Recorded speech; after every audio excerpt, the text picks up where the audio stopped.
Hai pembaca Batam Pos, jumpa kembali dengan saya Muhammad Nur. Kali ini kita ada acara yang berbeda dari yang lainnya. Sebelumnya pada hari ini setiap Selasa kita menerbitkan liputan khusus tentang pekan ini adalah kekerasan terhadap anak. Nah, rasanya tidak lengkap kalau kita hanya membahas di koran, maka kami berinisiatif untuk membahas di platform media lainnya yang dimiliki oleh Batam Pos. Salah satunya di channel YouTube Batam Pos. Baik, bersama saya sudah hadir dua narasumber yang pada siang hari ini akan membahas masalah kekerasan terhadap anak. Pertama, abang kita Kanit PPA Polresta Barelang, Ibtu Marihot Pahan. Selamat datang, Bang. Terima kasih. Yang kedua, ini sudah senior kami dari dulu ya, Mbak, 20 tahun yang lalu ketika masih Ketua Dewan. Masih rambut panjang. Ibu Setiasi Prihergina, Iya. yang ketua LPA Kota Batam. Iya. Baik, Bang, kita akan berbincang sedikit masalah kekerasan terhadap anak. Kebetulan hari ini kita membahas dari itu soal masalah ini, karena beberapa bulan terakhir ternyata kasusnya sangat meningkat ya, Bang. Ya. Mungkin saya bisa dikoreksi nanti kalau salah datanya ya. Oke. Data yang dari Polres sampai Mei ya, Bang ya, ada 41 laporan polisi, 18 sudah P21, 19 masih proses, Ya. dan 4 masih tahap penyelidikan. Ya, benar. Penyelidikan ya, Bang. Nah, salah satu kasus yang sangat menyita perhatian publik Batam adalah yang terbaru soal anak 3 tahun. 3 tahun 11 bulan yang diruda paksa oleh ayahnya sendiri hingga pendarahan. Ini benar-benar membuat kita ngilu, pilu, dan rasanya ingin memalu gitu lagunya. Karena ini sudah melampaui batas-batas kemanusiaan. Ya, Bang, mungkin tahap awal bisa diceritakan bagaimana perkembangan kasus, karena kami mendengar selalu ada peningkatan kasus kekerasan terhadap anak. Bahkan 90% katanya pelakunya adalah orang-orang terdekat. Bisa dijelaskan, Pak? Oke, terima kasih. Sebelumnya saya memperkenalkan diri. Saya Kanit PPA Polresta Barelang. Saya dengan Ibtu Marihot Pahan SHMH. Jadi memang benar ada terjadi peningkatan untuk di tahun 2003, tetapi tidak terlalu tinggi dibanding dengan 2022. 2022 itu sangat tinggi. Nah, untuk sampai di bulan ini saja, untuk data yang kita peroleh itu di sekarang saja ada di 2002 itu di LP-nya ada 78 LP di situ. 2002. 2008. Iya. Jadi untuk di sidiknya sudah 7, untuk didiknya di 12. Ada SP3-nya ada 6. SP3-nya di sini ada tingkat ada namanya penyelesaian dikenakan anak di bawah umur, ada namanya diversi. Diversi ini ada syarat-syaratnya yang memang harus dipenuhi, yaitu si anak memang belum berusia 14 tahun untuk agar tidak ditahan Sebagai pelaku itu ya? sebagai pelaku, kemudian dia juga tidak melakukan pengulangan, dan juga ancaman hukumannya di bawah 7 tahun. Nah, seperti itu. Nah, kalau untuk anak-anak ini memang, kalau ABH ini, anak berhadapan dengan hukum ini, memang agak unik dia untuk masa penahanannya, memang agak lebih spesial karena memang anak-anak berbeda dengan yang dewasa. Kalau di dewasa itu ada penahanannya di kepolisian 20 hari, diperpanjang dengan di pihak kejaksaan 60 hari. Nah, di anak-anak ini dia penahanan di kita itu 7 hari saja. 7 hari, ya. Nah, dari yang dewasa 20 hari.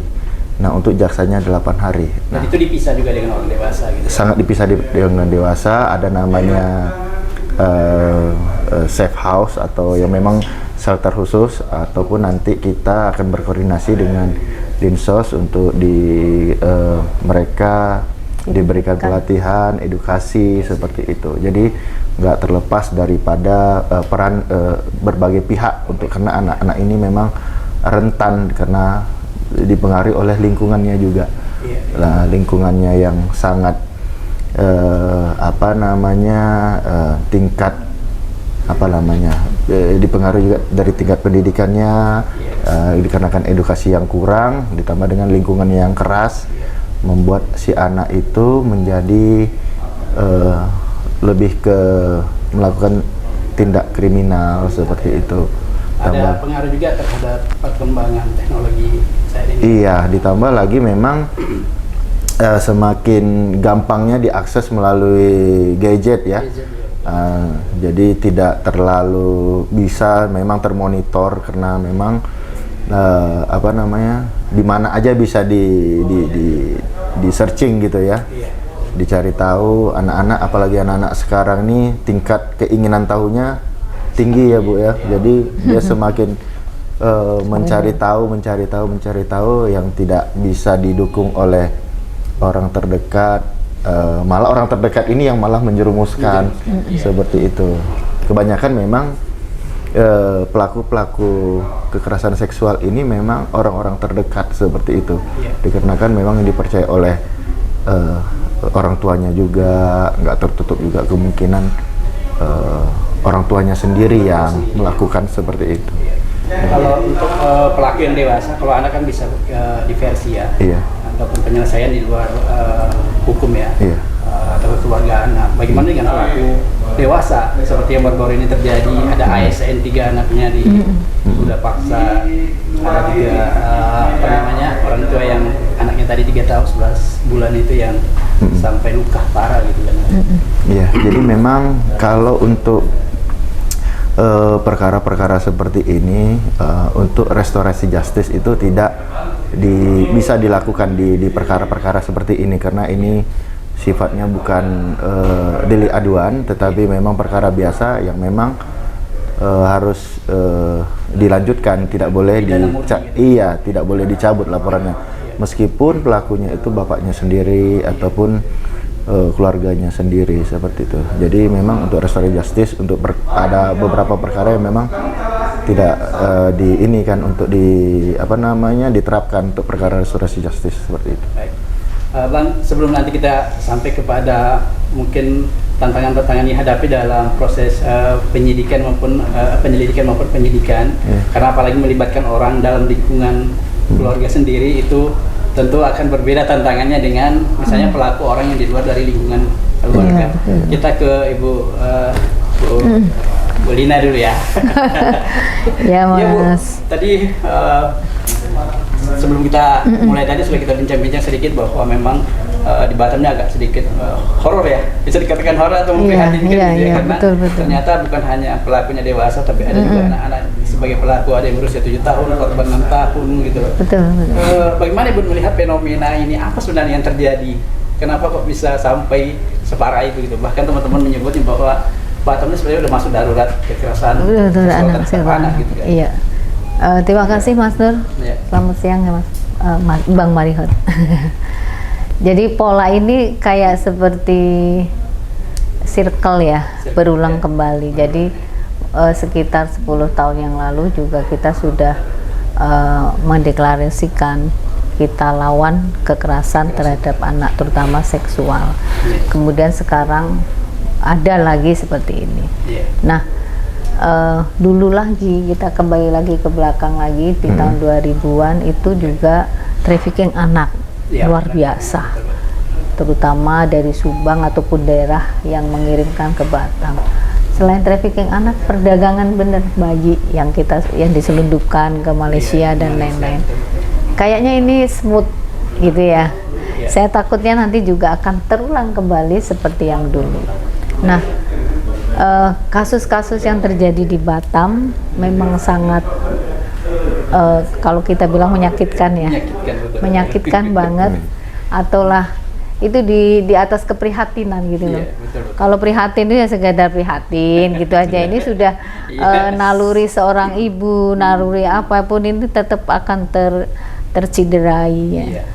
Nah, hal-hal yang pelakunya dari orang dalam, orang tua sendiri lagi ya, kandung sendiri ya.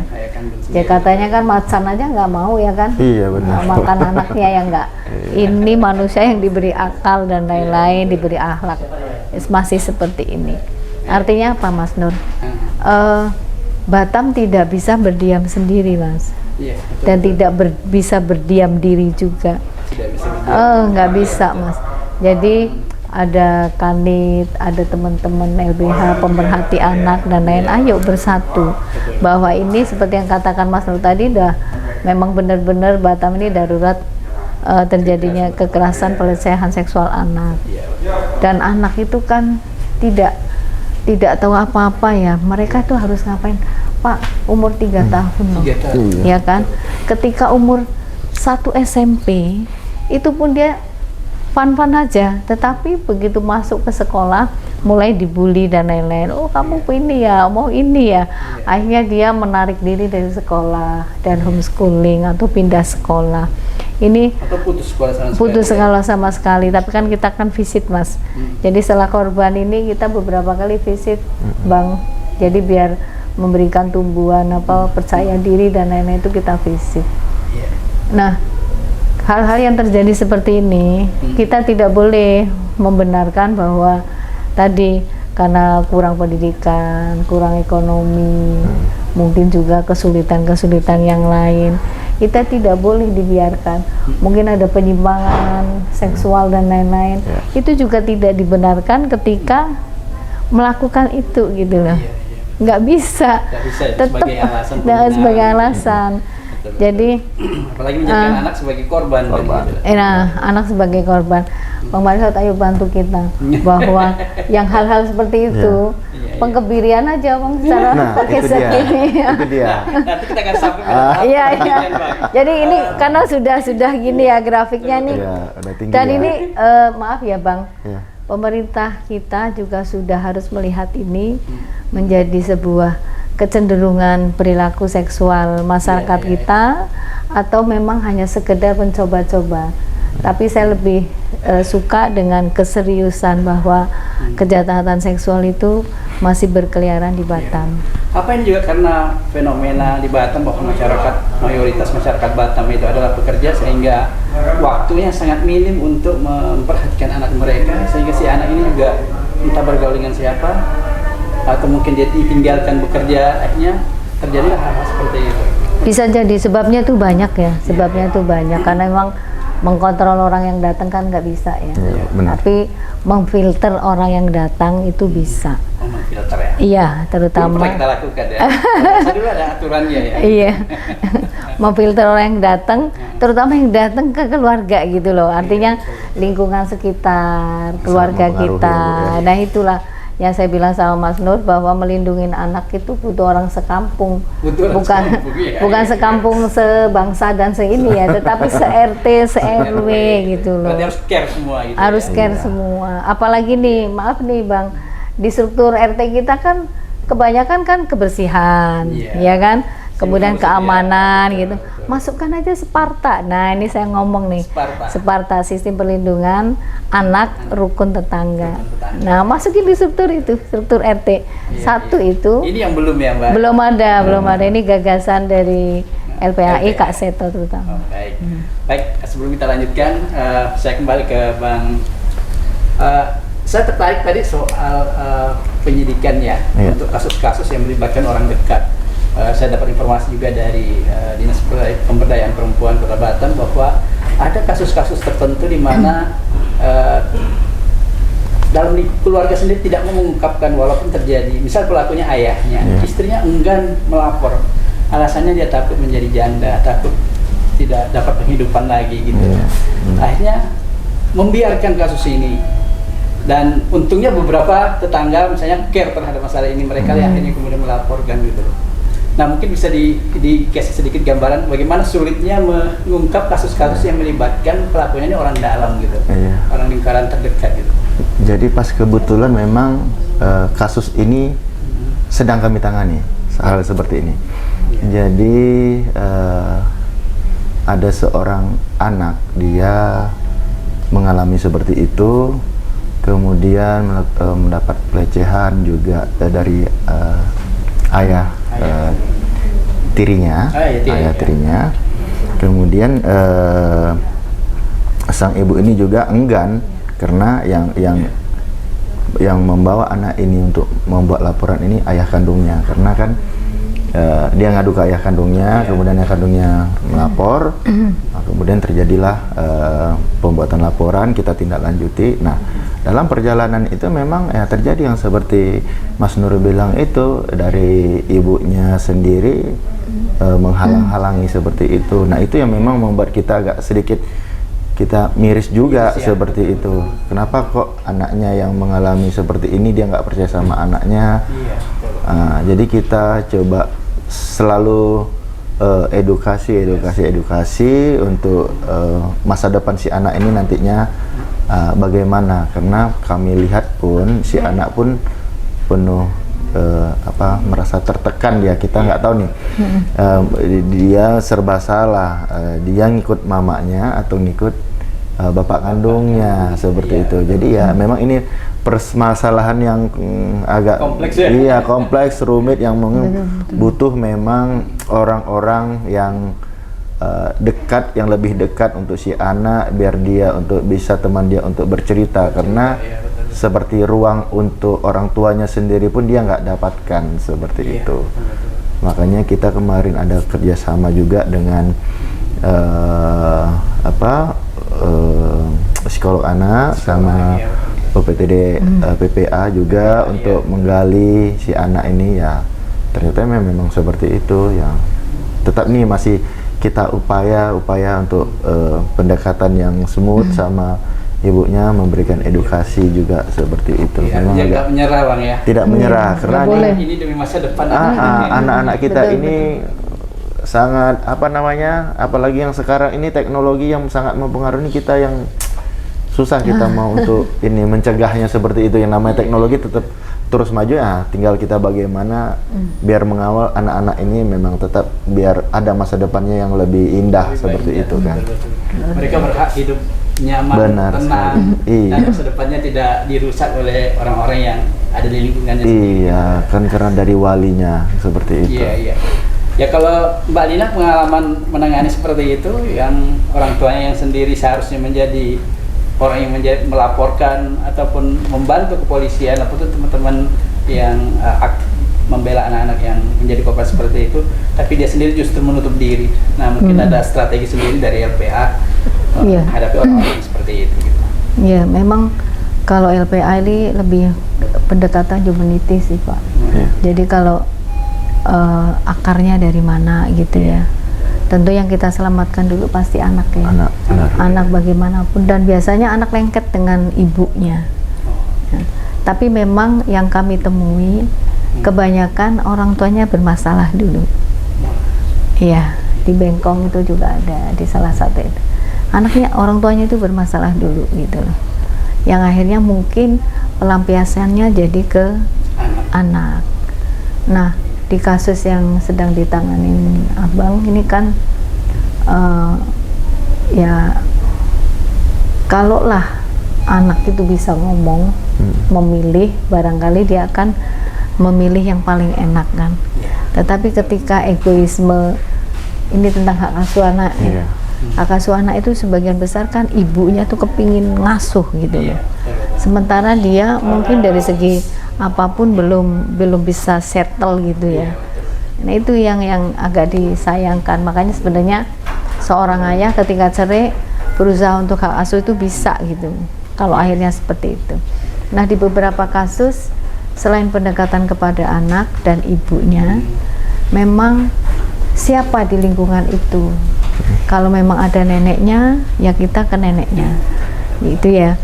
Terus yang ketiga, yang seterusnya, di beberapa kasus juga, beberapa itu maksud saya nggak banyak ya, lebih dari satu aja sih, tetangga juga ikut mempengaruhi ya. Jadi ketika kami visit, edukasinya juga terhadap tetangganya juga, bahwa anak ini kan sebagai korban, tapi jangan kemudian udah jadi korban dibully lagi ya, yang akhirnya dipersalahkan ya. Contohnya lah, gara-gara kamu ya sekarang musola kita tidak punya ustadz, nggak ada yang belajar mengaji, nggak ada yang ngasih ini. Nah ini kan padahal korban kan salah ya, udah korban ini udah terpuruk, kemudian masyarakat sekitar juga masih seperti itu. Iya, gitu jadi ya. akhirnya kami juga edukasinya ke masyarakat setempatnya gitu loh. Tolong diberi kuat, tolong diberi ini. Udah clear ini, masuk sekolah lagi dibully. Nah ini memang integritasnya terintegritas setelah circle-nya itu harus kita kuasai gitu. Berarti perlu ada semacam edukasi juga ya, tidak hanya sebatas lingkungan tapi juga sampai di lembaga pendidikan, mungkin melalui seminar-seminar atau apa gitu ya, yang bisa mereka melek terhadap persoalan anak gitu. Betul. Jadi kan kalau LPA ada bagian advokasi. Advokasi tidak hanya ke hukum saja, tetapi itu tadi lebih ke sosialisasi Undang-Undang Perlindungan Anak. Kemudian harus banyak kerjasama sih dengan majelis taklim gitu. Nah, saya berharap next ya, jangan ya kalau ngaji disisipin hal yang demikian. Ada apa namanya? Ada sisi-sisi bagaimana melindungi anak. Satu, tidak mesti surga dan neraka terus gitu ya. Tapi perlu ada edukasi juga masalah-masalah. Iya, sosialis kan lebih banyak ya. Iya, betul. Cuman ya memang kesadaran kita sih selaku masyarakat juga. Ada gini loh. Itu kan bukan anak saya. Iya, benar. Kan gitu kan. Betul.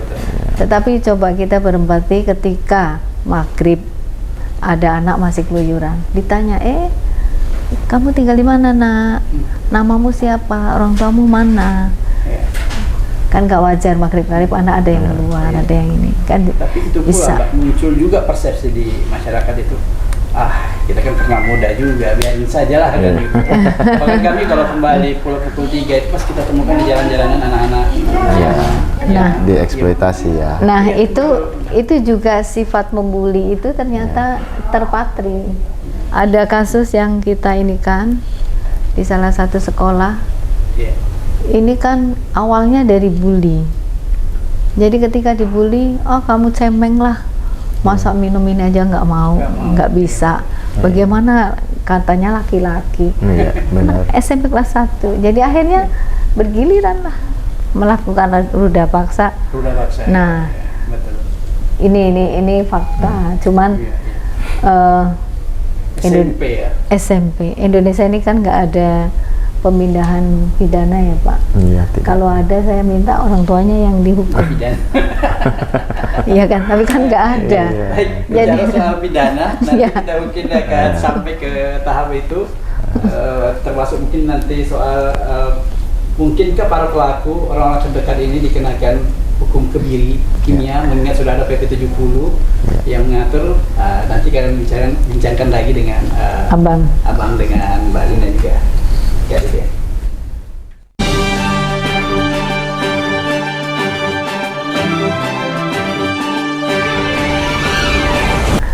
Anak mereka adalah anak kita. Melindungi anak butuh orang sekampung. Sekampung itu bukan sesuku ya, tetapi se-RT, se-RW, sekelurahan, sekecamatan, bahkan sekota Batam. Itu nanti insya Allah predator-predator anak tidak akan ada lagi di Kota Batam ini. Untuk penerapan pasal yang mungkin akan kita terapkan untuk mengefek jerahnya, kita akan tetap berkoordinasi dengan berbagai pihak untuk penerapan pasal kebiri ini yang memang sudah sangat-sangat mengkhawatirkan dikarenakan sudah banyak beberapa kasus yang melibatkan orang terdekat seperti ayah kandungnya sendiri. Mungkin bisa kita nanti berkoordinasi dengan pihak-pihak terkait dan kita akan berkoordinasi dengan jaksa untuk masalah penerapan kebiri, dikarenakan apabila kita terapkan di sini mungkin untuk di Kepri Batam mungkin yang pertama.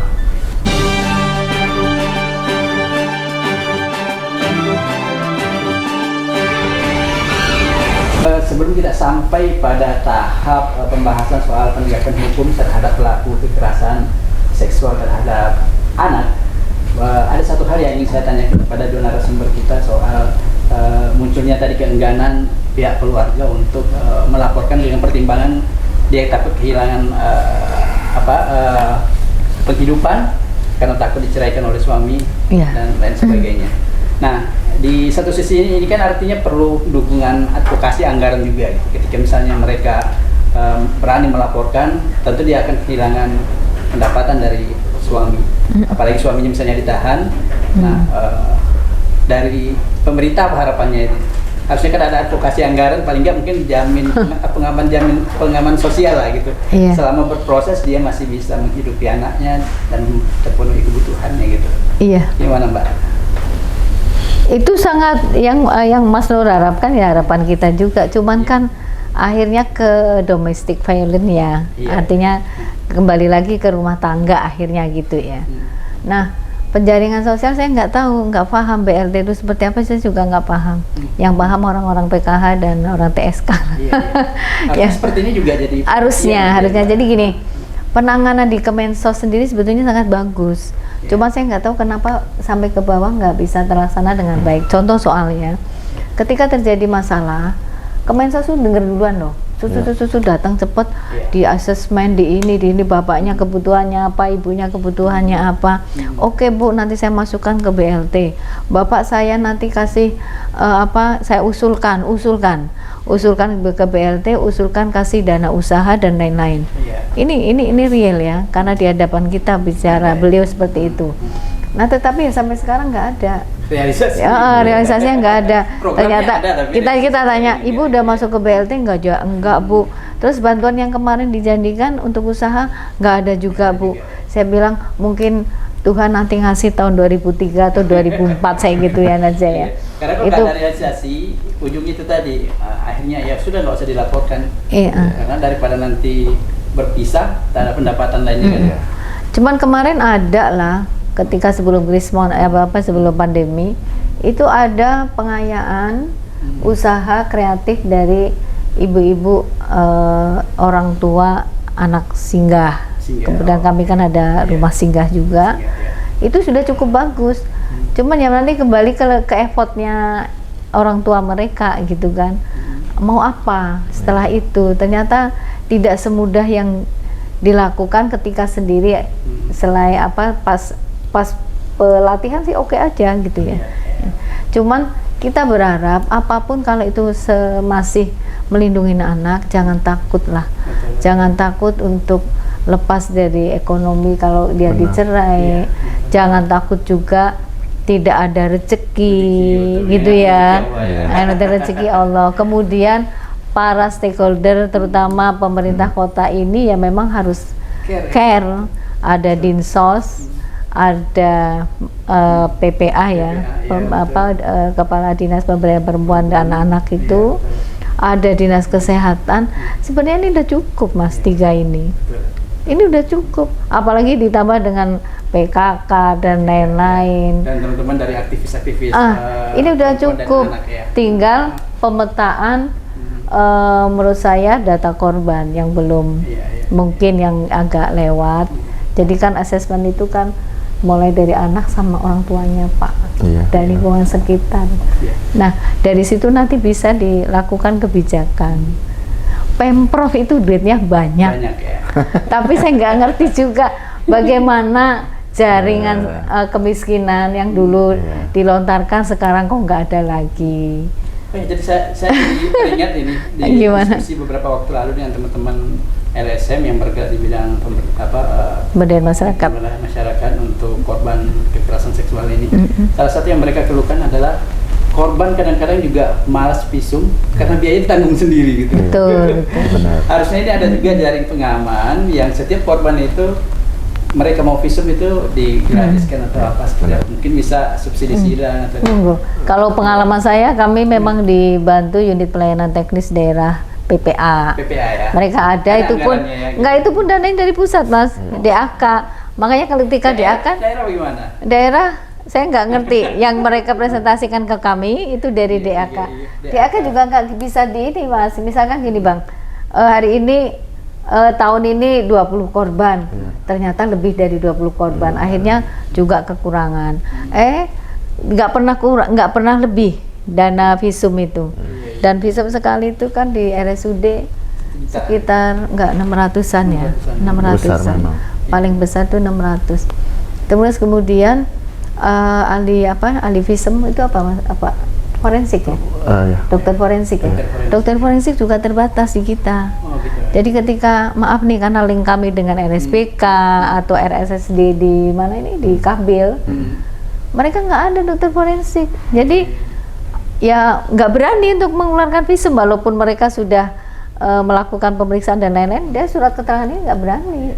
Kalau yang seperti ini Bang, agar kasusnya juga tetap diproses lebih lanjut, apa solusi biasanya ditawarkan oleh teman-teman dari kepolisian? Iya, tetap kita nanti kan kebetulan kita ada rumah sakit Bayangkara di Nongsa. Oh iya. Jadi kita memang lebih mengarahkan ke sana kalau apabila memang ada keluarga yang kurang beruntung ya, kami bisa arahkan ke sana.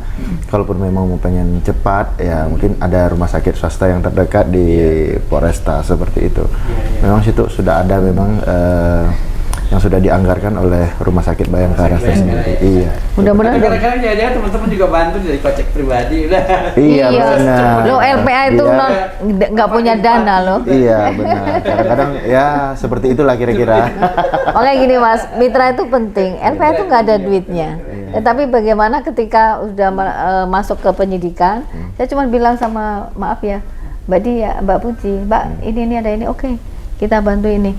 Kemudian di pengadilan kita pakai LBH yang pro bono ya kan, yang gratis. Yang gratis ya. Iya. Karena Pendampingan, iya. ya. Kalau pendampingan, kemudian visitasi, kemudian sampai asesmen kami ada.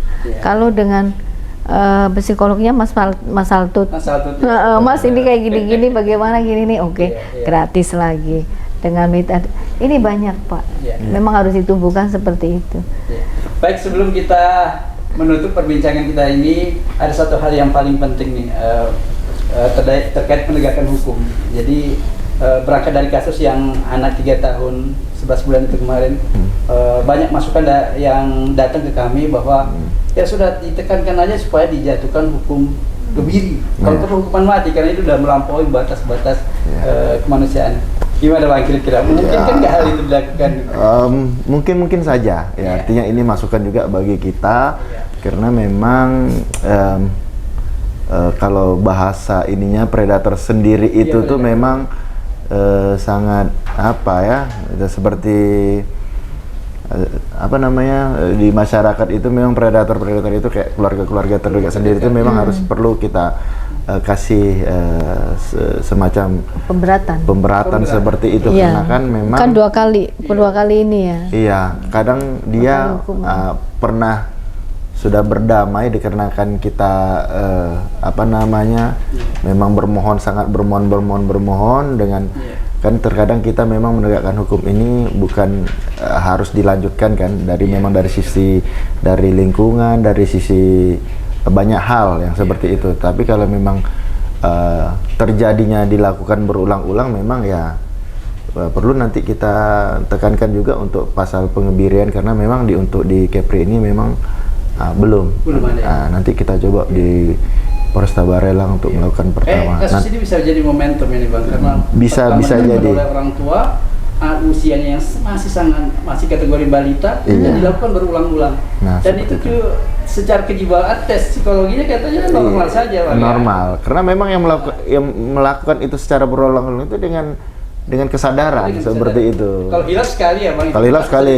Gitu ya, Bang. Kedua nagih dia. Seperti itu. Jadi memang harus benar kata Ibu, memang nanti kita akan upayakan untuk melakukan pasal pengebirian itu untuk kita masukkan ke dalam pasal seperti itu. Kami dukung. Begitu kita nanti buatkan, nanti kita akan beritahu ke Ibu bahwasanya Polresta Barelang sudah menerapkan pasal itu. Mantap itu. Memang harus ini. Itu harapan semua dari benar. Ke kami. Karena ini benar-benar udah melampaui batas kemanusiaan dan kewajaran gitu. Karena memang ada sama teman-teman di ruangan kan memang saya udah cerita kan, tambah lagi banyak kali pelaku-pelaku ini ayahnya, orang-orang terdekatnya lah. Kalau misalnya saudaranya apanya, mungkin masih bisa lah kita ini ya. Ini masih ada istilah ini ya. Iya, ini karena ayah kandungnya ini saya udah pernah kumpul-kumpul seperti itu, cerita-cerita seperti itu. Gimana pernah nggak gini kita buat pasal pengebirian. Belum. Gimana kalau kita buat? Boleh ya. Mereka pun semangat juga. Seperti itu. Sudah ada di PP 70 Bang ya tahun 2020. Iya, artinya kan memang sudah ada dasar kita itu kan. Itu. Ya kita cobalah. Bahkan Ayo, Pak. teknisnya kebiri kimia pun sudah diatur kan. Benar, Tinggal iya. nanti ya. Kayak di Indonesia belum Teknisnya ada. seperti apa gitu ya. Di Indonesia belum ya? Di Indonesia belum kayaknya. Belum, makanya mulai dari Batam deh. Kita coba. Iya kan? Kita berharap dari Batam, persoalan nanti di pengadilan dia apakah diputus menggunakan pasal kebiri tadi atau mungkin maksimal misalnya 20 tahun atau 17 tahun. Ya. Itu hal lain Bang ya. Hal lain lagi. Sudah ada upaya. Ya, itu keputusan daripada ini ya, yang Iya. instansi lain lah untuk memutuskan. Iya, betul, Ya, seperti betul. itu. Karena memang miris banget ya. Miris Iya, sekali. benar-benar. Iya, betul. Tapi di satu sisi kan tahun lalu Batam itu dapat predikat kota yang layak anak. gitu. Layak anak, iya. Ini agak ironis juga sedikit. Apakah ya setahun Bali ini mungkin pertimbangan dari para penilai itu tidak mempertimbangkan jumlah kasus, tapi hanya penanganannya gitu sehingga kasus tinggi tapi tetap mendapat predikat kota layak anak gitu kan. Agak miris juga ini. Gimana Pak? Indikatornya banyak untuk kontak Banyak ya? Tapi kalau untuk penegakan hukum belum. Belum ya? Itu hanya sekedar apa namanya? Sekolah yang ramah kayak apa. Oh. Kemudian puskesmas yang ramah anak kayak apa. Gitu aja. Kalau saya lihat seperti itu, belum menyentuh ke dasar. Ke dasar, ya. Ke dasar. Jadi Persoalan utama ini eye-catching aja. Eye-catching aja, tetapi isinya itu seperti apa belum terbukti. Akhirnya dengan seperti ini kan jadi belum terbukti. Iya, betul. Satu contoh lagi adalah kota layak anak itu nggak ada iklan rokok. Nggak ada iklan rokok. Harusnya ya, Bu ya. Iya, di sini iklan rokok menjadi pendapatan Mesti nomor iklan, satu iya. kan. Itu juga. Kalau di Ya. koran udah ada Pak. Media Jadi nggak boleh lagi. kalau saya dulu menyarankan ambil salah satu, misalkan puskesmas berarti pelayanan kesehatan ramah anak, udah di seluruh puskesmas itu aja. Sekolah ramah anak, udah sih sekolah ramah anak. Iya. Tapi kalau kita mau ambil global kemudian poin yang gede, Iya. ya masih jauh. Nah, sebagai penutup apa harapan Abang nih? Ya. Melihat Abang yang setiap hari berkecimpung menangani kasus-kasus seperti ini, Bang. Ya. Tentu pasti Pusing ya, Bang. Benar, benar. Gitu. Sangat nih. Gerem gimana? Jadi memang ini semata-mata bukan tugas dari pihak kepolisian saja. Iya. Seluruh elemen masyarakat, seluruh pihak juga memang bertanggung jawab atas masa depan anak-anak kita. Betul. Artinya dari edukasi ke orang tua, juga peran orang tua, peran guru, peran lingkungan sekitar juga seperti itu juga. Sama halnya kami melakukan diversi itu, ya, betul. kami melakukan pemanggilan semua pihak seperti itu, baik dari Petsosnya, baik dari Bapasnya, baik dari RT RW, baik dari guru maupun kepala sekolahnya kita hadirkan situ untuk melakukan diversi itu, dengan harapan ya ini tidak terjadi lagi dan menjadi warning bagi semuanya bahwasanya memang di lingkungan kita ini memang sudah waktunya kita memang saling peduli. Nah, kalau bukan di lingkungan kita lagi, siapa lagi yang Siapa tahu lagi? Ya. di lingkungan kita seperti Betul. itu. Dan ini generasi masa depan gitu yang Benar, akan benar. memegang estafet kepemimpinan Bang ya. Iya, Sayang sekali di masa mudanya hancur gara-gara orang-orang yang tidak pernah. Iya, seperti itu. Ya. Baik, demikian tadi perbincangan kami dengan dua narasumber kita yang kompeten di bidangnya dan kita benar-benar berharap ya Bang untuk Ya. satu kasus tadi yang menyita perhatian publik Batam untuk benar-benar diberlakukan hukum Kebiri. dan mudah-mudahan ini yang pertama di Indonesia dan bisa menjadi contoh buat daerah lain bahwa anak harus diselamatkan. Orang terdekat tidak boleh menjadi predator bagi anak-anak mereka. Anak-anak kita harus dilindungi karena mereka adalah harapan masa depan bangsa. Benar. Demikian bincang kami. Salam redaksi dan ikuti terus berita Batam Pos bisa di koran, bisa di batampos.co.id dan di channel YouTube maupun di platform media sosial lainnya. Salam redaksi.